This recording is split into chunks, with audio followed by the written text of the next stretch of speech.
100 करोड़ से ज्यादा लोग अब तक मन की बात सुन चुके हैं। मन की बात कार्यक्रम की है राष्ट्र निर्माण में भूमिका। टीवी 9 भारतवर्ष पर IIM रोहतक का अब हम आपको सर्वे भी दिखाने जा रहे हैं। सरकार के लिए पॉजिटिव सोच बनी, भरोसा बढ़ा। मन की बात कार्यक्रम के जरिए ये IIM रोहतक का सर्वे कहता है। तो इस सर्वे की जो फाइंडिंग्स हैं वो भी बड़ी दिलचस्प हैं। मन की बात को लेकर जो विश्लेषण किया गया है और पिछले जो 99 एपिसोड थे उनके आधार पर यह विश्लेषण किया गया है और कई अहम जानकारियां, कई अहम बातें इस सर्वे में निकलकर सामने आई हैं। ये देखिए, कार्यक्रम के बारे में जानते हैं 96% लोग, 96% लोग इंडिया के कम से कम एक बार सुन चुके हैं। 100 करोड़ लोग ऐसे हैं जो मन की बात का कार्यक्रम कम से कम एक बार सुन चुके हैं। 23 करोड़ ऐसे लोग हैं जो मन की बात का कार्यक्रम नियमित तौर पर सुनते हैं और कभी कभी मन की बात सुनने वालों की संख्या भी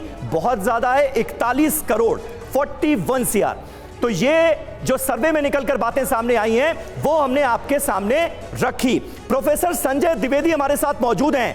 प्रोफेसर संजय, मैं आपसे जानना चाहूंगा, जिस बात का आपने अभी जिक्र किया, इतने एपिसोड्स हो गए, प्रधानमंत्री नरेंद्र मोदी की मन की बात हमने सुनी, लेकिन किसी एपिसोड में राजनीति से जुड़ी बातों का जिक्र ना करना बल्कि समाज को एक संदेश देने की कोशिश करना, यह अपने आप में मुझे लगता है बहुत महत्वपूर्ण पहलू है जिसकी तरफ आप प्रोफेसर संजय इशारा कर रहे थे। जी, मुझे लगता है कि एक पॉजिटिव कम्युनिकेशन इस पूरे संवाद से हमारे सामने आया है। जी, सकारात्मक संवाद, किस तरह से देश को जोड़ना, किस तरह से देश के लोगों की प्रतिभाओं को सामने लेकर के आना। और दूरस्थ स्थानों पर आमतौर पर यह होता था कि जो बड़े शहरों में, महानगरों में लोग रहते थे, जिनकी पहुंच और पकड़ हुआ करती थी मीडिया और शासन सत्ता तक, उनके अच्छे कामों का जिक्र होता था। बिल्कुल, अच्छे कामों का जिक्र होना, अच्छे कामों को सराहना, ये बात बहुत इंपॉर्टेंट थी।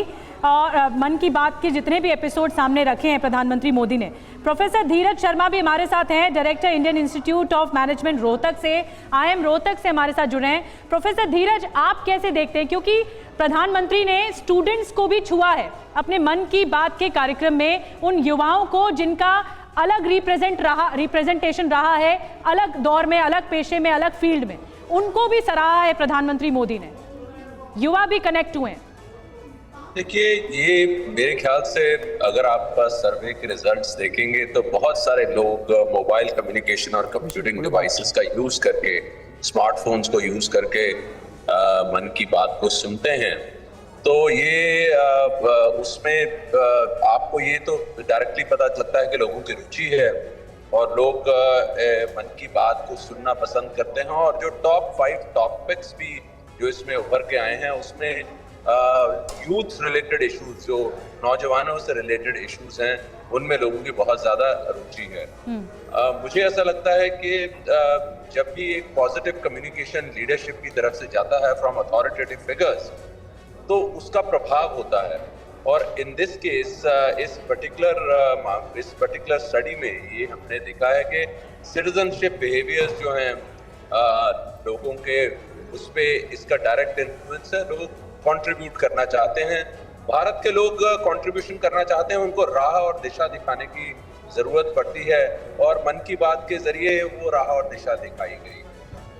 जी बिल्कुल बिल्कुल। और इस वक्त हमारे साथ मोहित मल्होत्रा मौजूद हैं। मोहित, जरा ये बताइए, आप जहां पर मौजूद हैं वहां पर मन की बात के 100वें एपिसोड को सुनने के लिए लोगों में कितनी उत्सुकता नजर आ रही है, क्या तैयारियां की गई हैं, क्या रिपोर्ट देना चाहेंगे वहां से?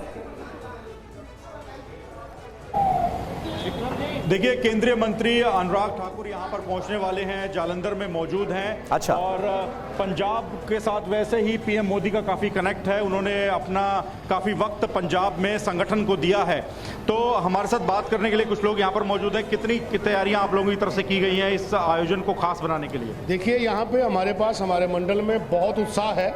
हमारे जितने भी यहाँ पे शक्ति केंद्र हैं वहाँ पर भी ये प्रोग्राम चल रहे हैं और ये एक बड़ा समागम किया गया है, क्योंकि यहाँ पे हमारे जो यूनियन मिनिस्टर हैं मिस्टर अनुराग ठाकुर, वो यहाँ आ रहे हैं अभी 11 बजे। उसलिए हमारी जनता में उत्साह है। और सेकेंडली बोलूँ तो यहाँ पे हम लोग एक्सपेक्ट कर रहे हैं कि 200-300 लोग यहाँ पे रहेंगे।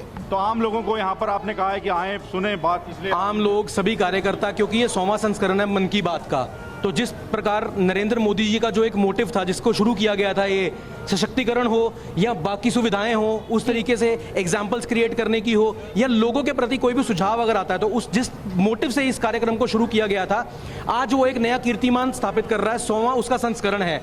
तो 100वें संस्करण पे आज कार्यकर्ताओं में, लोगों में बहुत उत्साह देखा जा रहा है, चाहे वो मंडल के कार्यकर्ता हो, जिले के कार्यकर्ता हो, सभी में बहुत उत्साह है। मोहित, मैं आऊंगी आपके पास जल्दी से। एक एक रिएक्शन सभी हमारे साथ जो ग्राउंड जीरो से हमारे सहयोगी जुड़े हुए हैं उनसे लेते हैं, क्योंकि दक्षिण में कितना क्रेज है मन की बात का कार्यक्रम का।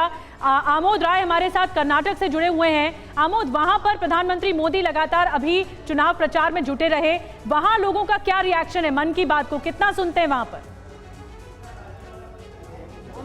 देखिए, सबसे महत्वपूर्ण बात यह है कि प्रधानमंत्री मोदी आज बेंगलोर में ही हैं और दक्षिण भारत की जहां तक कनेक्ट की बात है तो कर्नाटक में चुनाव हो रहा है, वैसे में मन की बात यहां पे आयोजित की जा रही है। मैं जहां पे मौजूद हूं अभी थोड़ी देर में, यहां पे जो चुनाव प्रभारी कर्नाटक के हैं धर्मेंद्र प्रधान और उनके साथ राजीव चंद्रशेखर, BL संतोष वगैरह सारे यहाँ सुनेंगे, कार्यकर्ता पार्टी के तमाम यहाँ मौजूद रहेंगे। लेकिन महत्वपूर्ण बात यह है कि प्रधानमंत्री भी इस वक्त बेंगलोर में ही हैं और करीब 11:30 बजे उनकी जो अगली रैली है वो आयोजित की जाएगी।